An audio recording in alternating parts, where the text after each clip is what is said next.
Hi everyone, I am Kiran. Guys, RAS pre exam 2025 में होने जा रही है, जो फरवरी 2025 में होने जा रही है, उसके लिए इम्पोर्टेंट क्वेश्चन की जो सीरीज़ है वो लेके आ रही हूँ मैं। एक वीडियो मैं ऑलरेडी डाल चुकी हूँ और ये दूसरा वीडियो है जिसमें आरएएस पीवाईक्यू के क्वेश्चन है, बहुत इंपॉर्टेंट है। तो गाइज स्टार्ट करते हैं। क्वेश्चन नंबर 21 है, भारत में हरित क्रांति के फलस्वरूप खाद्यान्नों के उत्पादन में वृद्धि हुई है। एक कथन दिया हुआ है, दूसरा कारण दिया हुआ है और इसका कारण दिया हुआ है भारत में हरित क्रांति के परिणाम स्वरूप क्षेत्रीय असमानताओं में वृद्धि हुई है। तो देखिए गाइज, ये दोनों जो स्टेटमेंट है दोनों राइट हैं, लेकिन एक दूसरे की व्याख्या नहीं कर रहे हैं। तो आप ये बोल सकते हो कि ए और आर दोनों सही हैं, परंतु आर एक की सही व्याख्या नहीं कर रहा है। अगला 22 नंबर का क्वेश्चन ये बता रहा है, देखिए ये 2016 में ये पेपर हुआ था और 2013-14 में जो इससे एक साल पहले का है वो पूछा हुआ है। तो 2013-14 में भारत में मैग्नीज उत्पादक राज्यों में उच्च से निम्न उत्पादन स्तर पर कौन सा क्रम सही है। मैग्नीज के उत्पादन के राज्यों में हाईएस्ट से लोअर प्रोडक्शन स्तर पूछा हुआ है इसमें। तो सबसे ज़्यादा मैंगनीज का उत्पादन मध्य प्रदेश, उसके बाद में उड़ीसा, देन आंध्र प्रदेश, फिर राजस्थान। ये सही आंसर होगा। क्वेश्चन नंबर 23 ये कह रहा है कि नॉर्थ साउथ कॉरिडोर है, उस पर कौन से नगर हैं वो उत्तर से दक्षिण के क्रम में बसे हुए हैं, आपको ये बताना है। तो उत्तर दक्षिण गलियारे पर सबसे ऊपर जो उत्तर की ओर है वो आगरा, जो इन ऑप्शन में दिए हुए हैं उनमें आगरा यूपी में, ग्वालियर एमपी में, उसके बाद में नागपुर महाराष्ट्र और कृष्णागिरी है तमिलनाडु में। तो इसका क्रम होगा आगरा, ग्वालियर, नागपुर, कृष्णागिरी। BDAC 2 नंबर का ऑप्शन है वो राइट है। क्वेश्चन नंबर 24 है कि राजस्थान की पर्वत चोटियों का उनकी ऊंचाई के अनुसार सही अवरोही क्रम, देखिए 2 क्रम होते हैं, एक आरोही क्रम एक अवरोही क्रम। आरोही बढ़ता हुआ क्रम होता है, अवरोही घटता हुआ क्रम होता है। तो चोटियों की सबसे ऊंची चोटी है यहाँ पे ऑप्शन में शेर, जिसकी ऊंचाई होती है 1597। इसकी ऊंचाई को आप कैसे याद रखोगे कि महाराणा प्रताप एक शेर थे। तो महाराणा प्रताप का जन्म 1597 में हुआ था और शेर चोटी की ऊंचाई है वो भी 1597 है। इसको कोरिलेट आप कर सकते हो। उसके बाद में जरगा की ऊंचाई है 1431 मीटर। फिर सज्जनगढ़ की है 944 मीटर और तारागढ़ की है 874 मीटर। तो इसमें देखिए शेर ऑप्शन से ही क्वेश्चन हो रहा है, बशर्ते आपको अवरोही क्रम का मतलब पता होना चाहिए, अवरोही यानी घटता हुआ क्रम। ऑप्शन नंबर 2 है इसमें राइट आंसर है। क्वेश्चन नंबर 25 है, राजस्थान की किस झील को रामसर आर्द्र भूमि की सूची में सम्मिलित किया गया है। बहुत ही फेमस क्वेश्चन है, कई एग्जाम में पूछा जा चुका है। सांभर झील को रामसर साइट में शामिल किया गया है, रामसर वेटलैंड साइट में। क्वेश्चन नंबर 26 है, राजस्थान सरकार द्वारा पहली वन नीति का अनुमोदन कब किया गया। देखिए यहाँ पे अनुमोदन पूछा है, तो पहली वन नीति का राजस्थान सरकार द्वारा अनुमोदन किया गया फरवरी 2010 में। क्वेश्चन नंबर 27 है, राजस्थान सरकार ने कौन से वर्ष में राजस्थान जैव विविधता नियमों को बनाया तथा राजस्थान राज्य जैव विविधता बोर्ड की स्थापना की। नियमों को बनाया और राजस्थान राज्य जैव विविधता बोर्ड की स्थापना एक ही वर्ष में की, वो है 2010 में। नेक्स्ट क्वेश्चन, चौधरी कुंभाराम नहर द्वारा लाभान्वित जिला युग्म कौन सा है। देखिए हनुमानगढ़ और झुंझुनू यहाँ पे 2 जिले हैं जो कुंभाराम नहर द्वारा लाभान्वित हैं। नेक्स्ट क्वेश्चन, जो खनिज दिए हुए हैं उनके सामने खान दी हुई है, तो आपको मिलान करना है और जो गलत है उनको आपको पहचानना है। देखिए गलत तो आपको पढ़ना ही नहीं है, जो सही है वो आपको याद रखना है। यूरेनियम जो खनिज है वो किस खान से संबंधित है, कुराड़िया। तांबड़ा खनिज कहाँ मिलता है, राजमहल टोंक में है। गुलाबी संगमरमर बाबरमल और जिप्सम है, ये पलाना गलत दिया हुआ है। तो आपको 3 यहाँ पे याद रखने, जो सत्य हैं वो यूरेनियम कुराड़िया, तांबड़ा राजमहल, गुलाबी संगमरमर बाबरमल। नेक्स्ट क्वेश्चन है, जनगणना 2011 के अनुसार राजस्थान के सर्वाधिक कुल जनसंख्या वाले जिलों को अवरोही क्रम में जमाइए। देखिए फिर से अवरोही आ गया, घटता हुआ क्रम जमाना है। सबसे ज़्यादा जनसंख्या जयपुर, उसके बाद में जोधपुर, उसके बाद में अलवर, फिर नागौर। जयपुर, जोधपुर, अलवर, नागौर, ऑप्शन 2 है इसमें राइट है। नेक्स्ट क्वेश्चन है, वर्ष 2011 में निम्नलिखित में से कौन से 2 जिले उनकी कुल जनसंख्या में सबसे कम अनुसूचित जनजाति प्रतिशत रखते हैं। बहुत ही टिपिकल क्वेश्चन है। एक जिले की कुल जनसंख्या और उसमें अलग अलग कैटेगरी, जैसे कि ओबीसी है, जनरल है, एससी है, एसटी है, उसमें एसटी की सबसे कम परसेंटेज किस जिले में है, तो वो है आपके जो बीकानेर और नागौर, यहाँ पे राइट आंसर होगा। क्वेश्चन नंबर 32 है, राजस्थान के निम्नलिखित जिलों को पूर्व से पश्चिम की ओर सही क्रम व्यवस्थित कीजिए। ऐसे क्वेश्चनों के लिए आपको जो राजस्थान का मैप है बहुत अच्छी तरीके से याद होना चाहिए कि कौन सा जिला किस लोकेशन पर स्थित है। बहुत ही पास पास में ये जिले दिए हुए हैं। सबसे पूर्व की ओर जो यहाँ पे जिला होगा वो बूंदी, उसके बाद में अजमेर, फिर उदयपुर, फिर Nagaur. ABCOD option number A इसमें राइट होगा। नेक्स्ट क्वेश्चन है, जनकपुरा और सरवाड़ खाने जिस खनिज के उत्पादन के लिए जानी जाती है वह है। फेमस क्वेश्चन है, तांबड़ा खनिज के लिए जनकपुरा और सरवाड़ खाने बहुत प्रसिद्ध है।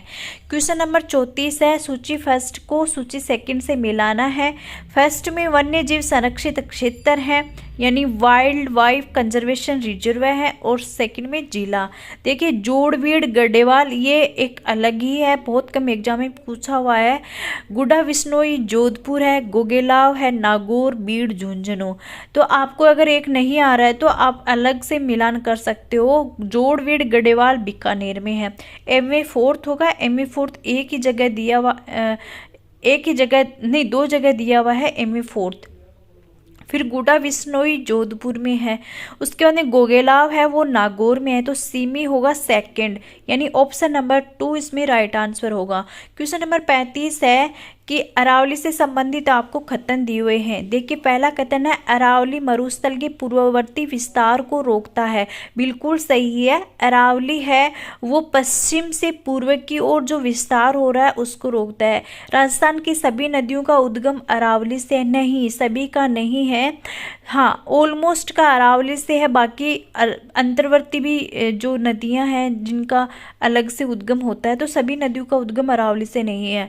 राजस्थान में वर्षा का वितरण प्रारूप अरावली से प्रभावित नहीं होता है।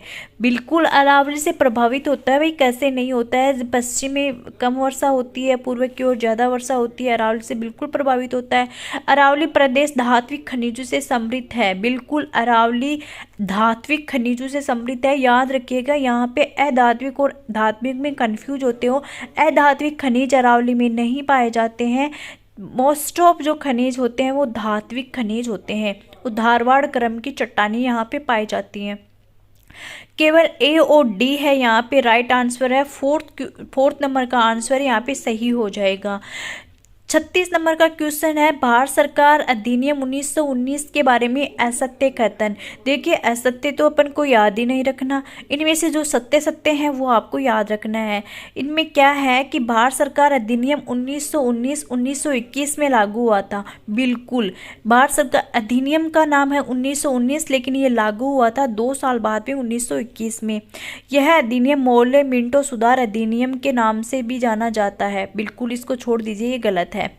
नेक्स्ट तीसरा है, मोंटेग्यू भारत के राज्य सचिव और लॉर्ड चैम्सफोर्ड भारत के वायसराय थे। बिल्कुल आपको याद रखना है, भारत के राज्य सचिव मोंटेग्यू और भारत के जो वायसराय, जो ये अधिनियम लागू हुआ था उस वक्त की बात है। ये जब ये अधिनियम हुआ था, भारत सरकार अधिनियम 1919 है, उस वक्त की बात है कि उस टाइम पे भारत के राज्य सचिव मोंटेग्यू थे और भारत के वायसराय चैम्सफोर्ड थे। और यह अधिनियम केंद्रीय प्रांतीय विषयों को अलग कर दिया गया था इस अधिनियम में। इस अधिनियम में बिल्कुल सेंट्रल और जो प्रोविंशियल जो सब्जेक्ट थे उनको अलग कर दिया गया था, सेपरेट कर दिया गया था। तो यहाँ पे असत्य कथन ऑप्शन नंबर 2 राइट आंसर हो जाएगा। 37 नंबर का क्वेश्चन है कि वही असत्य है, आपको बताना है। आपको जो सत्य कथन है वो अलग कर लीजिए। देखिए, बम्बई राज्य गुजरात एवं महाराष्ट्र में विभाजित किया गया, बिल्कुल सही है। दूसरा, मैसूर राज्य का नया नाम तमिलनाडु रखा गया, नहीं, ये गलत है। तीसरा क्वेश्चन है, हिमाचल प्रदेश पहले संघ शासित प्रदेश की सूची में था, बिल्कुल एकदम सही। और चौथा नंबर का है, गोवा को दमन एवं दीव से अलग किया गया, बिल्कुल सही। 1, 3 और 4 सही है, तो इसका राइट आंसर 2 हो जाएगा। 38 नंबर का क्वेश्चन है, संविधान में मौलिक कर्तव्यों को कब सम्मिलित किया गया? तो संविधान में जो मौलिक कर्तव्य सम्मिलित किए गए 1976 की बात है, तब इनको इंक्लूड किया गया। Option number 2 right answer. 39 number का क्वेश्चन है, केंद्रीय सूचना आयुक्त का कार्यकाल कितना होता है? Central information commissioner. 5 वर्ष या 65 वर्ष की आयु तक। देखिए, ध्यान में रखना है, ना तो 6 वर्ष होता है, ना 4 वर्ष होता है, 5 वर्ष 65 वर्ष। 5 भी आगे है, 5 भी पीछे है, ना 62 ना 60। केंद्रीय सूचना आयुक्त 5 वर्ष या 65 वर्ष की आयु तक।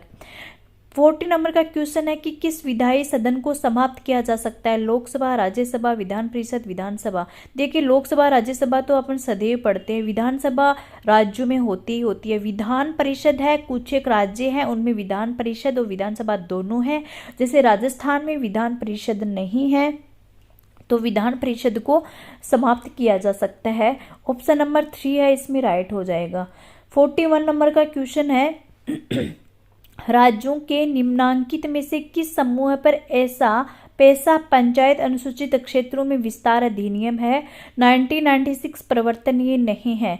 तो आंध्र प्रदेश, झारखंड, ओडिशा, हिमाचल प्रदेश, गुजरात, छत्तीसगढ़, राजस्थान, तेलंगाना, महाराष्ट्र यहाँ है, ये जो ऑप्शन में दिए हुए हैं। असम, मेघालय, तमिलनाडु यहाँ प्रवर्तनीय नहीं है। ऑप्शन नंबर 1 है वो राइट आंसर हो जाएगा। 42 नंबर का क्वेश्चन है कि राज्य या संघ शासित जो प्रदेश हैं इनमें किसकी लोकसभा में केवल 1 सीट है? लोकसभा में केवल 1 सीट आपको याद रखनी है, चंडीगढ़, सिक्किम, मिजोरम। ये जो 3 हैं यहाँ पे, यहाँ की लोकसभा में एक ही सीट है। 3 नंबर का आंसर हो इसमें राइट हो जाएगा। 43 नंबर का क्वेश्चन है, एक तरफ आपको सूची फर्स्ट दी हुई है, दूसरी तरफ आपको सूची सेकंड दी गई है। अनुच्छेद से संबंधित ये क्वेश्चन पूछा गया है। उपाधियों का निषेध कौन से अनुच्छेद में है? धार्मिक मामलों के प्रबंध की स्वतंत्रता, अल्पसंख्यकों की भाषा का संरक्षण और शिक्षा का अधिकार। देखिए, आपको कुछ भी नहीं आ रहा है तो आप एक चीज याद रखिएगा, शिक्षा का अधिकार वो अनुच्छेद 21 के तहत है, यानी अनुच्छेद 21 के में शिक्षा का अधिकार अधिनियम है वो जो है वो दिया हुआ। डी में सेकंड आप देख लीजिए, सिर्फ एक ही ऑप्शन है, तो 3 नंबर का आंसर वो यहाँ पे राइट हो जाएगा। क्वेश्चन नंबर 44 है, भारत सरकार अधिनियम 1935 की मुख्य विशेषताओं में से नहीं थी। भारत सरकार अधिनियम 1935 की जो मुख्य विशेषताएं हैं वो अपन देख लेते हैं कि कौन कौन सी हैं। अवशिष्ट विषय प्रांतीय विधायकों को आवंटित किए गए थे। इनमें प्रांतीय स्तर पर द्वैध शासन प्रणाली को समाप्त कर केंद्र में लागू किया गया था। यह अधिनियम इस अधिनियम अखिल भारतीय महासंघ का प्रावधान, यह प्रावधान प्रांतीय स्वायत्तता के सूत्रपात का संकेत था। तो यहाँ पे जो इसमें जो 1935 के अधिनियम में जो विशेषताएं थी वो प्रांतीय स्वायत्तता के सूत्रपात का संकेत था, बिल्कुल सही है। यह अधिनियम इस अधिनियम में अखिल भारतीय महासंघ का प्रावधान था, ये भी सही है। इसमें प्रांतीय स्तर पर द्वैध शासन प्रणाली को समाप्त कर केंद्र में लागू किया, ये सही है बिल्कुल। इसमें राइट आंसर 4 नंबर का हो जाएगा, जो कि बिल्कुल रॉन्ग है। 45 नंबर का क्वेश्चन है, भारत के राष्ट्रपति के महाभियोग की प्रक्रिया है। ये है न्यायिक, अर्धन्यायिक, विधायी और कार्यपालिका। देखिए, यहाँ पे राष्ट्रपति के महाभियोग की जो प्रोसेस है वो अर्धन्यायिक प्रक्रिया है, क्वासी जुडिशियल प्रोसेस है। 46 नंबर का क्वेश्चन है, राजस्थान राज्य में 30 जून 2016 तक कितनी बार राष्ट्रपति शासन लागू किया गया है? आप 30 जून 2016 छोड़ दिए, आप अभी तक यानी कि जो जनवरी 2025 चल रहा है, अभी तक राजस्थान में सिर्फ 4 बार राष्ट्रपति शासन लागू हुआ है। 47, तो यहाँ पे 4 नंबर का आंसर है वो राइट हो जाएगा। 47 नंबर का क्वेश्चन है, सन 1952 के परिसीमन आयोग ने राजस्थान विधानसभा की सदस्य संख्या कितनी निर्धारित की गई थी। देखिए यहाँ पे जो परिसीमन आयोग ने राजस्थान विधानसभा की सदस्य संख्या निर्धारित की थी 160। देखिए अब तो विधानसभा की सदस्य संख्या 200 है, लेकिन 1952 में परिसीमन आयोग ने इसकी सदस्य संख्या 160 निर्धारित की थी। राजस्थान के राज्यपाल के रूप में श्री कल्याण सिंह की नियुक्ति के पूर्व निम्नलिखित में से कौन से राज्य के कार्यवाहक राज्यपाल थे। 48 नंबर का क्वेश्चन है।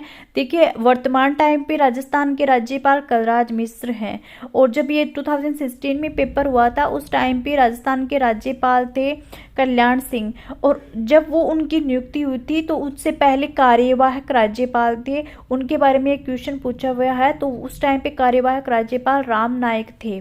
49 नंबर का क्वेश्चन, राजस्थान लोक सेवा आयोग के अध्यक्ष के रूप में निम्नलिखित में से किसका कार्यकाल सबसे लंबा रहा है। आरपीएससी के अध्यक्ष में सबसे लंबा कार्यकाल रहा है डीएस तिवारी साहब का। 3 नंबर का आंसर है इसमें राइट हो जाएगा। 50 नंबर का क्वेश्चन है, जिला आयोजन समिति में निर्वाचित व पदेन सदस्य कितने होते हैं। Ex officio member are there in district planning committee. जिला निर्वाचित समिति में निर्वाचित सदस्य होते हैं, जिला आयोजन समिति में निर्वाचित सदस्य होते हैं 20 और पदेन सदस्य होते हैं 3। तो यहाँ तक गाइज पूरा 50 क्वेश्चन कंप्लीट कर चुके हैं। आप इन क्वेश्चनों की आप प्रैक्टिस कीजिए, डेफिनेटली आपको कोई ना क्वेश्चन मिल ही जाएगा पेपर के अंदर। तो होप है आपको वीडियो पसंद आया। प्लीज़ मेरे वीडियो को लाइक करना, शेयर करना, सब्सक्राइब कर देना चैनल को, क्योंकि आप जब वीडियो को लाइक करते हो तो मुझे मोटिवेशन मिलता है, और मैं ये सोचती हूँ कि और भी बेहतरीन तरीके से आपके सामने प्रेजेंटेशन किया जाए, अच्छे अच्छे वीडियो लाए जाएं। Thank you everyone.